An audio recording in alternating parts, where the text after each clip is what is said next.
There you go. Should college athletes be paid? For many years, this has been a question that's been in the heated debate. So currently, student athletes who play for colleges aren't directly paid from the school. The school, if you get a scholarship, they pay for your room, your board, and your tuition. Many people, including myself, believe that the NCAA, which is the National NCAA is the organization that basically runs college athletics, and many people, including myself, believe that they should be paid for student athletes should be paid for their work that they do at the school. They should be paid because first, organizations like the NCAA, colleges, and coaches all make tons of money off the student athletes, while student athletes themselves receive nothing. Student athletes put in lots of hard work and time, which by work standards they should be paid, and because there's plenty of money to go around, and there are easy and reasonable solutions for student athletes to be paid. So it is reported by Peter Jacobs from Sports Illustrated that the NCAA recently signed, in 2011, they signed a $10.8 billion deal with CBS and Turner Sports to broadcast March Madness from 2011 to 2024. That just shows that just off the rights to air the games, they're already making over $10 billion. That doesn't include ticket sales, jersey sales, and other type of endorsements from the TV channels to the NCAA. Already that shows that those student athletes who make nothing, who do all the work, versus the organization that just reaps the benefits.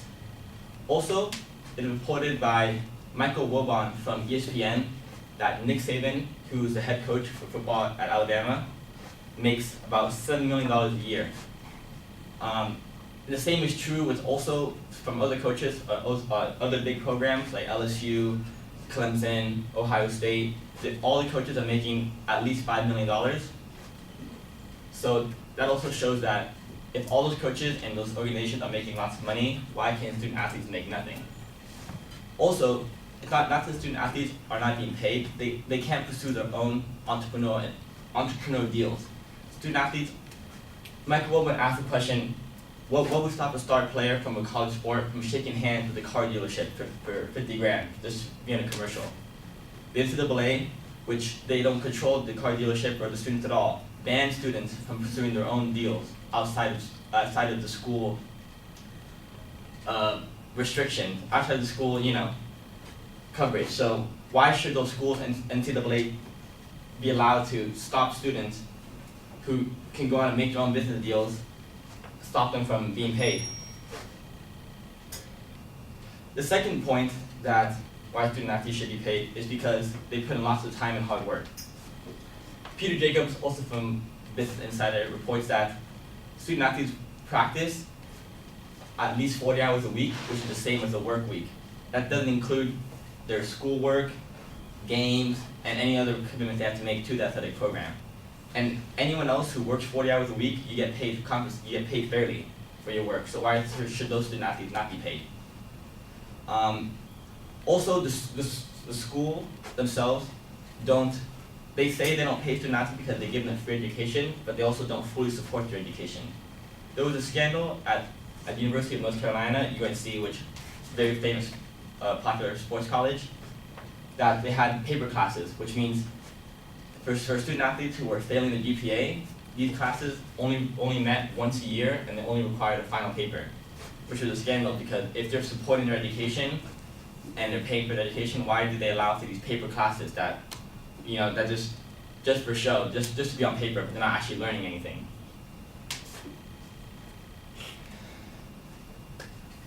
Also, there are many easy solutions to solve these problems. First, alone from that $10.8 billion deal, student athletes could be paid fairly. They aren't asking to be paid the same amount as professional sports, of course. That's not reasonably possible. But they are asking to be paid a reasonable amount for the revenue they bring in. For example, the football team at Alabama should be paid more than the lacrosse team at Alabama since they bring in most of the revenue. The baseball team at Cal State Fullerton should be paid more than the soccer team since they bring in more revenue. that's a fair and easy way to compensate players, because obviously you aren't going to pay all the players the same, since some do more work than the others. Also, the schools themselves who pay the coaches could easily be paying players minimum wage at least. So that way they'll be paid something fairly, and they can have money to go out and eat, go out with their friends. Jadeveon Clowney, who's a defensive end, I believe, for the Texans, he said that college should be paid. When he was in college, he used to struggle. He couldn't go to the movies, he couldn't go out with his friends, and a lot of the money he received from his Pell Grant, he sent back home to his family because they needed that financial support, and which is true for a lot of athletes.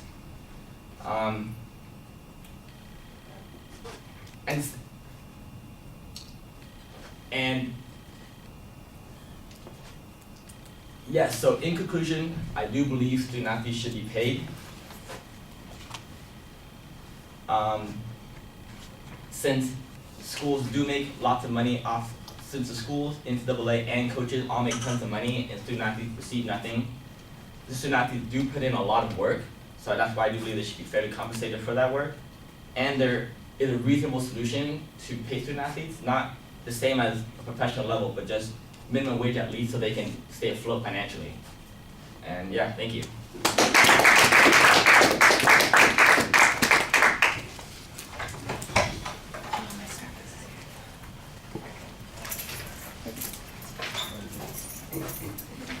Lose my Starbucks.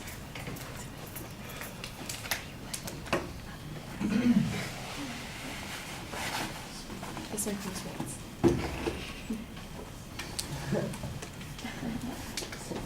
You're a hater.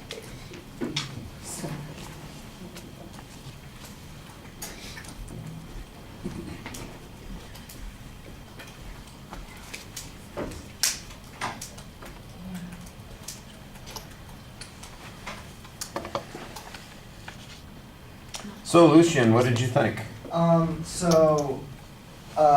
I like how he definitely stated his opinion in the right get-go, like literally not even a minute in, he said what he believed. So it wasn't we were trying to grasp at what his interpretation of it. I like how he also sometimes during these, people can kind of allude to what the overall topic is, so he said that right away too. So we got that all out of the way. He had, as far as I could tell, I think he had 2 or 3 quotes, so that was pretty good, and he definitely stated them.